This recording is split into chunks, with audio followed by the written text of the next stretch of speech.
우리 지난주 말씀을 기억하실지 모르겠습니다만 예수님께서 바리새인과 서기관들과 정결 논쟁을 하셨습니다. 그 논쟁을 이제 마치신 후에 예수님께서 그곳을 떠나서 두로와 시돈 지방으로 가셨다 이렇게 말씀하고 있습니다. 이 두로와 시돈 지방은 이방인들의 지역입니다. 예수님께서 그 이방 지역으로 제자들을 데리고 가실 때 표면적인 이유는 제자들에게 쉼을 주시고 다시 한번 영적인 충전을 통해서 제자들을 다시 한번 세우시기를 원하셨고 또 그 조용한 가운데에서 하나님의 말씀을 제자들에게 더 많이 가르쳐 주시고자 이제 이스라엘 지역을 떠나서 이방 지역으로 예수님은 제자들을 데리고 가셨습니다. 이것이 겉으로 드러난 표면적인 이유라고 한다면 예수님의 이면적인 이유도 있습니다. 숨겨진 주님의 의도가 있다는 것입니다. 예수님은 제자들을 이 이방 지역으로 데리고 가셔서 그 제자들에게 진짜 하시고자 하는 말씀은 구원의 은혜가 이방인들에게도 이제 흘러갈 것이다 라는 것을 제자들에게 보여주기 위해서였고 또한 이 이방 지역에 참된 믿음을 가지고 있는 한 여인을 예수님은 만나고자 이 지역으로 가셨던 것입니다. 그런데 예수님의 이 숨겨진 의도를 알지 못한다면 제자들은 그저 이 이방 땅에 우리가 쉼을 누리러 왔구나 이렇게 생각을 하고 있을 것이고 또한 그 가운데에서 우연히 가나안 여인을 만나서 그 여인이 예수님께 치유받는 은혜를 누렸다 이렇게 생각하고 아마 끝났을 것입니다. 주님의 숨겨진 의도를 정확하게 파악할 때에 이 제자들이 주님의 진정한 제자가 될 수 있고 주님 보시기에 지혜롭고 충성된 제자가 될 수 있을 것입니다. 예수님의 그 숨겨진 의도, 하나님의 그 구원, 하나님의 나라는 믿음을 가진 사람들에게 흘러갈 것이다. 그들이 이방인이라 할지라도 그들이 믿음만 있으면 하나님의 나라를 소유하게 될 것이다. 이 숨겨진 의도를 제자들이 발견한다면 그들도 예수님과 똑같은 마음을 품고 내가 이제 주님의 그 복음을 붙들고 세상 끝까지, 땅 끝까지 내가 이르러 주님을 전하는 자가 되어야겠다. 이러한 결단이 생기지 않겠습니까? 그런데 그 의도를 파악하지 못하면 그냥 단순히 쉼을 얻고 돌아오는 것으로 아마 그칠 것입니다. 오늘 우리의 인생에도 이와 똑같은 일들이 참으로 많이 일어납니다. 우리가 이 세상을 살아갈 때에 주님의 숨겨진 의도가 있는데 우리가 그 뜻을 모르고 살아간다면 우리는 주님 보시기에 어리석고 답답한 제자가 될 것입니다. 우리는 때로는 누군가를 만나게 되고 때로는 예상치 못하는 일을 경험하게 될 때가 있습니다. 그런데 주님께서 우리의 인생을 인도해 가시는데 과연 그 일이 그냥 단순히 우연히 일어난 일이겠습니까? 하나님께서 우리의 인생을 이끌어 가실 때 누군가를 만나게 된다면 그 사람을 통해서 주님은 우리에게 뭔가 메시지를 전달하고자 하실 것이고 어떠한 일을 경험할 때 그 일이 나에게 좋은 일일 수도 있고 또한 나에게 시련과 고난의 안 좋은 일이 될 수도 있습니다. 그런데 주님께서는 그 일들 가운데 숨겨둔 의도가 있다는 것을 여러분들이 발견할 수 있게 되기를 원합니다. 그 숨겨진 의도를 발견할 때에 우리는 주님의 마음을 마음속에 품고 주님의 마음을 시원케 해드리는 삶을 살아갈 수가 있게 될 것입니다. 예를 들면 어떤 선교사님이 이제 비행기를 타고 어딘가를 가고 계시는데 그때 항공사의 어떠한 문제로 인해서 자기가 예약했던 그 자리가 아니라 다른 자리로 옮겨져야 되는 상황이 발생하게 되었습니다. 우리가 보통 이제 비행기를 예약하면 자기가 제일 원하는 자리를 예약하지 않습니까? 그런데 그 자리를 앉지 못하고 갑작스럽게 다른 자리로 이동해야 되는데 그 자리는 내가 생각하지 못했던 오히려 더 불편한 자리로 옮겨질 때에 우리는 그냥 기분이 좀 나쁘고 그냥 빨리 이 비행기를 내렸으면 좋겠다 이런 마음으로 그냥 눈 감고 그 비행기를 그냥 타고 오지 않겠습니까? 그죠? 그런데 선교사님은 그 가운데에서 하나님께 기도합니다. 주님, 이렇게 갑작스럽게 자리를 옮겨진 이 상황 혹시 하나님의 뜻이 있습니까? 라고 기도할 때에 그 옆자리에 하나님의 말씀을 듣고 싶어 했던 불신자가 앉아 있었고 비행기를 타고 가는 내내 하나님의 말씀을 그 사람에게 전할 수 있는 기회가 되었다. 이렇게 간증을 합니다. 또한 어떤 집사님은 갑자기 몸이 아파서 병원에 입원을 하게 됩니다. 그런데 그 병원에 입원하는 과정 속에서 그 입원하는 병실에 하나님 앞에 기도를 했을 때 주님이 필요한 사람이 있었고 그 병실에서 옆에 있는 사람에게 복음을 전했을 때에 그 사람이 그 병실에서 복음을 듣고 예수님을 믿는 믿음의 역사가 나타나게 되었다. 이렇게 간증을 합니다. 우리가 살아가는 인생 가운데에서도 일어나는 일들, 생각지도 않은 일들, 그리고 만나는 사람들, 그 사람들 가운데에서 하나님의 깊으신 뜻이 있다는 것을 여러분들이 기억하시고 그 주님의 숨은 의도, 숨겨진 의도를 여러분들이 정확하게 발견함으로 정말 참된 주님의 제자답게 믿음의 삶을 살아가는 여러분들이 될 수 있기를 원합니다. 우리가 일어나는 모든 인생 절대로 주님 앞에서 우연은 존재하지 않습니다. 하나님의 뜻과 계획과 섭리가 반드시 있다는 것을 기억하시고 여러분들이 일어난 문제 앞에 하나님 앞에 먼저 기도하면서 주님, 이 일 가운데 하나님의 그 숨겨진 정확한 의미를 제가 알기를 원합니다. 이렇게 기도한다면 주님께서 여러분들에게 그 일을 통해서 또한 나의 죄가 있다면 주님께서 그 일을 통해서 나를 책망하실 것이고 또한 주님께서 어떠한 사람을 통해서 나에게 새로운 힘과 용기를 주시기도 하시고 또한 나의 잃어버린 사명을 발견하게 되는 또한 계기가 되기도 한다는 사실을 기억하면서 주님의 숨겨진 의미를 여러분들이 항상 찾아낼 수 있는 믿음의 성도들이 될 수 있기를 간절히 소망합니다. 예수님께서 이렇게 두로와 시돈 지방으로 제자들을 데리고 가실 때 그 지역에 가나안 여인이 예수님을 만나러 나왔다 이렇게 말씀하고 있습니다. 그 여인이 예수님을 어떻게 불렀는지 오늘 말씀을 통해 한번 찾아보기를 원합니다. 22절 말씀입니다. 함께 읽도록 하겠습니다. 가나안 여자가 하나가 그 지경에서 나와서 소리를 질러 이르되 주 다윗의 자손이여 나를 불쌍히 여기소서 내 딸이 흉악하게 귀신 들렸나이다 하되 오늘 이 말씀을 보시면 이 가나안 여인이 예수님께 나와서 주 다윗의 자손이여 이렇게 예수님을 부릅니다. 보통 우리가 성경에서 다윗의 자손이라는 이러한 호칭은 우리가 많이 들어봤을 겁니다. 다윗의 자손은 하나님께서 약속하신 메시아, 구원자를 지칭하는 의미입니다. 그런데 이 여인은 그 앞에 주라는 단어도 함께 붙여서 사용합니다. 주 다윗의 자손이요. 우리는 이 의미가 그냥 주자 하나 더 붙은 것 뿐이겠지라고 생각할 수 있지만 성경에서 이렇게 예수님을 부르는 사람은 이 가나안 여인이 유일한 사람입니다.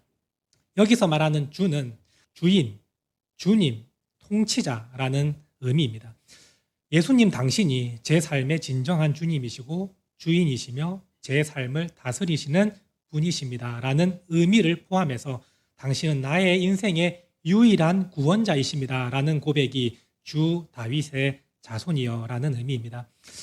그 당시에 황제를 지칭하는 단어도 주라는 단어가 똑같이 쓰입니다. 그러니까 사람들은 황제를 지칭할 때도 우리의 주님입니다. 우리의 주인입니다. 이렇게 외쳤는데 이 여인은 황제가 제 인생의 주인이 아니라 바로 예수님 당신이 제 인생의 주님입니다. 라고 고백을 하는 이 고백이 얼마나 위대한 고백인지 여러분들이 한번 생각해 볼 수 있기를 원합니다. 아마 제자들은 이 여인이 예수님께 나와서 주님이시고 다윗의 자손이시다 이렇게 외쳤을 때에 아마 어디서 주워들었구나라고 아마 생각했을 겁니다. 왜냐하면 이 지역은 이방인의 지역이고 하나님을 모르는 사람들이고 성경 말씀이 없는 곳이지 않습니까? 그런데 그 여인이 어떻게 예수님을 주 다윗의 자손이라고 부를 수 있겠습니까? 그냥 소문을 들을 때에 이스라엘 사람들이 예수님을 다윗의 자손이다 이렇게 부르니까 그냥 거기에다가 호칭까지 더 붙여서 주 다윗의 자손이여 이렇게 부르지 않았나 제사들은 그냥 그렇게 쉽게 생각을 했을 것입니다. 오늘 우리도 신앙생활 할 때 그런 일을 만나지 않습니까? 우리 어린 자녀들이 하나님 앞에 기도할 때 하나님을 막 아버지라고 막 부릅니다. 하나님 아버지요 막 이렇게 부르는데 과연 그 아이가 진짜 하나님을 내 아버지다라는 믿음을 가지고 하겠습니까? 그냥 어른들이 기도하는 모습을 따라서 그냥 하나님 아버지 이렇게 부른다고 생각하지 않겠습니까? 아마 제자들도 똑같은 마음일 겁니다. 그냥 어디서 주워 들었겠지 다윗의 자손이라는 말을. 그런데 이 여인은 진짜 참된 믿음을 가지고 예수님을 주 다윗의 자손이여라고 부르고 있다는 것입니다.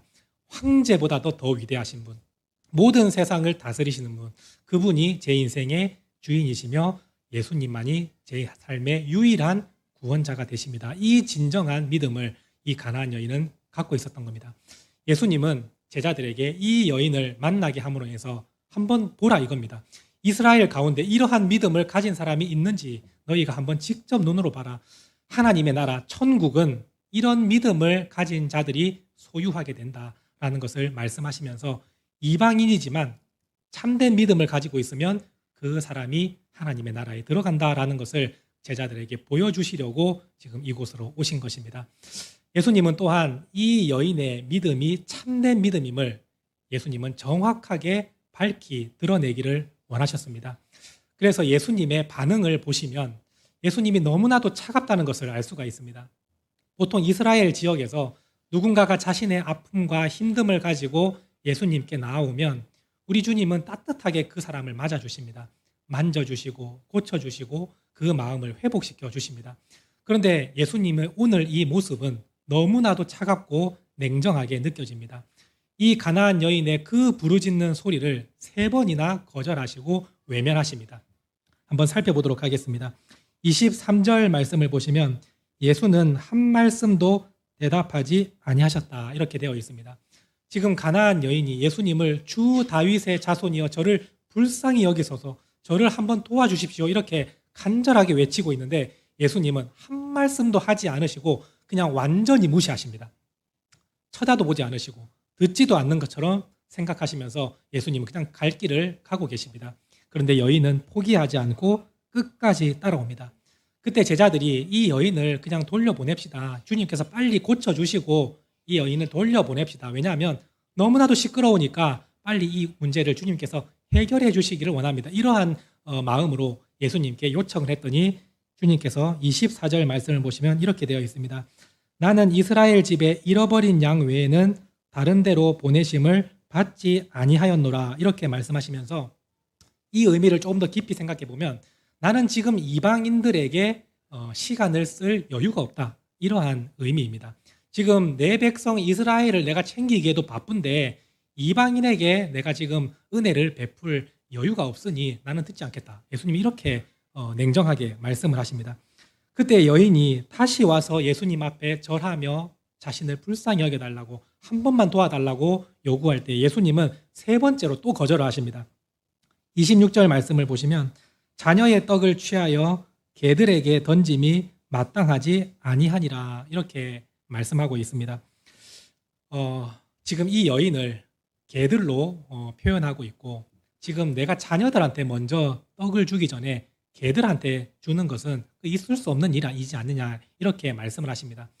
여기서 예수님이 말씀하신 여기 개들이라는 이 단어는 사실 이스라엘 백성들이 혐오하고 부정하게 여기는 그러한 들깨를 의미하는 단어는 아니고 가정에서 키우는 애완견을 의미하는 단어입니다.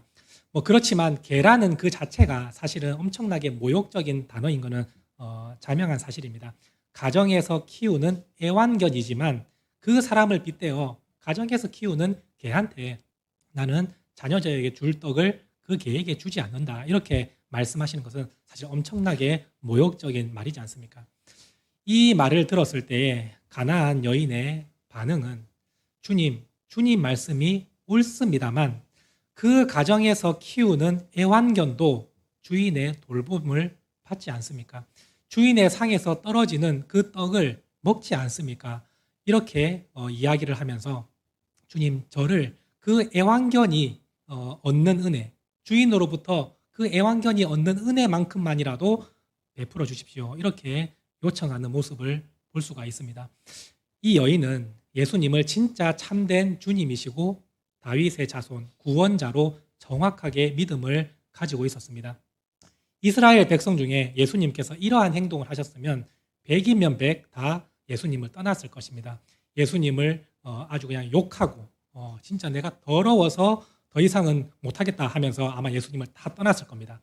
그런데 이 여인은 이러한 취급을 받고 있음에도 주님 앞에 엎드려 주님만이 제 인생의 주인이시며 주님만이 제 유일한 구원자이십니다. 이러한 고백을 하고 있을 때 예수님은 그 믿음을 제자들에게 온전히 드러내시기 위해서 이 여인의 믿음은 이스라엘 사람들이 그냥 나에게 나왔던 그런 사람들과 차원이 다른 진짜 믿음을 가진 사람이었다라는 것을 제자들에게 드러내 보이시며 어찌 이런 사람이 하나님의 나라에 들어가지 못하겠느냐, 이 사람이 이방인이라고 해서 어찌 구원을 받지 못하겠느냐, 모든 믿음을 가진 사람은 누구든지 하나님의 나라를 차지한다라는 것을 예수님은 제자들에게 가르쳐주고 계시는 것입니다. 구원은 믿음을 가진 자에게 이루어지는 것입니다.